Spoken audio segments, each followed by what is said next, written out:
Society calls it laziness, being antisocial, or a lack of ambition. But science calls it something completely different.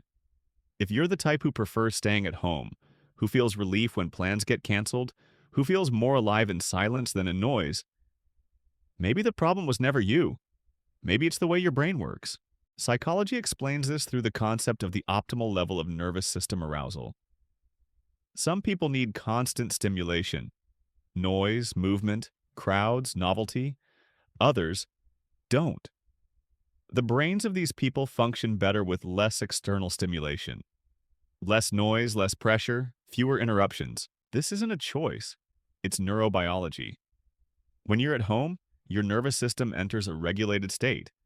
Dopamine doesn't come from chaos, but from predictability, from routine, from comfort. Now compare that to the outside world. Harsh artificial lighting, traffic noise, forced conversations, social expectations all the time. The external environment is unpredictable. It demands performance. Home, on the other hand, offers something rare: control. Control over light, over sound, over pace, silence instead of vibration, natural light instead of aggressive stimulation, peace instead of constant alertness. And here's a curious fact almost no one talks about. Studies show that people who prefer calm environments tend to have a greater capacity for introspection, deep thinking, and solving complex problems. They observe more. They process more. They create more internal connections. While the world rushes, they reflect. The problem is that modern culture sells a dangerous idea. If you're not busy, visible, and socially active, something must be wrong. Social media turned the perfect life into a stage.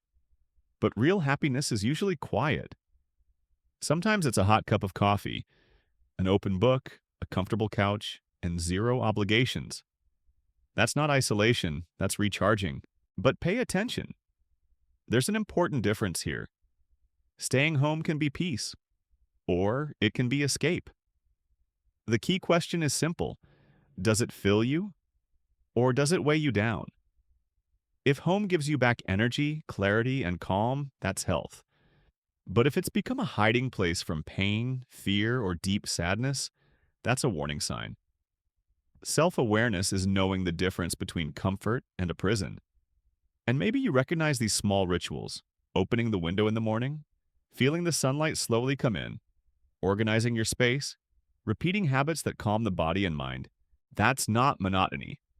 That's emotional stability. In the end, you're not broken. You just prefer depth over noise, real connection over excess, presence over performance. If you identify with this kind of mind, subscribe to the channel. Here, silence also has a voice. And let me ask you something.